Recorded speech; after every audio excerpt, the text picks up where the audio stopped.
Today I had the pleasure of introducing my private member's bill known as the Ending Sentence Reductions for Sexual Predators Act. This bill seeks to amend the criminal code to require courts to impose consecutive sentences rather than concurrent ones when it comes to individuals convicted of sexual offenses. In plain terms, sexual predators will no longer be able to stack their crimes and walk away with a reduced sentence. Each crime will carry its own penalty, and each victim will receive the recognition that they deserve. For over a decade, liberal justice policies have increasingly favored criminals, undermining the safety and dignity of victims and communities alike. Nowhere is this more painfully evident than in the cases of sexual assault. Sexual violence is one of the most devastating violations a person can suffer, stripping away their dignity, their safety, and their trust. Yet multiple sexual assaults are often treated as only one offense, thus minimizing harm, weakening deterrence, and eroding public trust. Since 2015, sexual assaults have increased nearly 75%. Folks, let that sink in for a moment. 75%. And offenses against children by 120%. Liberal reforms have repeatedly prioritized repeat offenders, sending the wrong message that protecting predators matters more than protecting Canadians. This practice is wrong, and it must end. Sexual predators should never, never receive reduced sentences. That's right. Let me say it again. Never should they receive a reduced sentence. It is long overdue that we put victims ahead of criminals, and I hope that I can count on the support of all members of Parliament in this place, because Canadians are asking for this.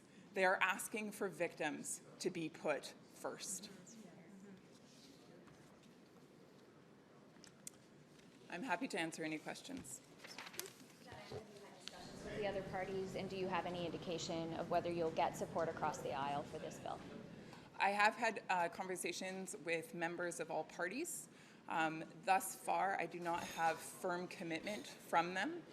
Unfortunately, my colleague Kevin Lamoureux today in the House of Commons, when I introduced my bill, I believe politicized this and went on the attack against me. Unfortunately, when he did that, it actually robs from the voices of those that have been sexually assaulted, and it minimizes the crimes that have been committed against them. It makes light of it, and I find that disturbing, and I believe many Canadians do as well. Can you talk about the systemic problems with the way the justice system handles cases of sexual assault? We've heard this from victims and advocates over the years, but what have you heard in your research in putting together this bill about what the issues are and what needs to be done to solve them? Well, certainly there are many folks who hesitate coming forward and going through the justice system because they rightfully perceive that criminals are put first, that sentences are often reduced for them. When you have multiple sexual assault victims, often only one penalty is paid. Well, that means that the voices of those other victims didn't matter in that case. Justice wasn't granted to them, but yet they went through the lengthy process of telling their story and probably retelling their story, and perhaps even retelling their story in order to seek justice.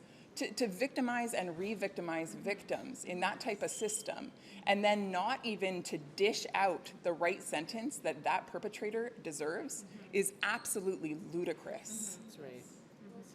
To ask about the gun buyback program, if I may. The minister yesterday had to, kind of walk back his comments that were leaked.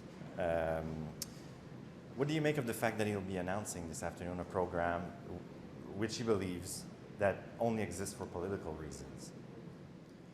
I'm confused as to how that question relates to the bill that I've brought forward today, which advocates for victims of sexual assault. Perhaps you could tie those two. It's not related to the bill. I want the Conservative opinion on that. Okay, thank you. I'll be focused on my bill here today. Great. I think Conservatives have been very clear that we will always stand up for law-abiding citizens. And right now, the Liberals are putting criminals ahead of them. Exactly. That's right. And in the buyback program, the Liberals are choosing to go after law-abiding citizens rather than the real perpetrators of gun crime.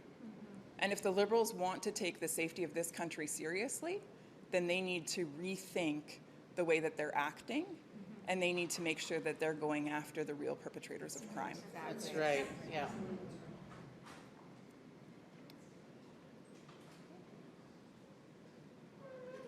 Thank you, folks.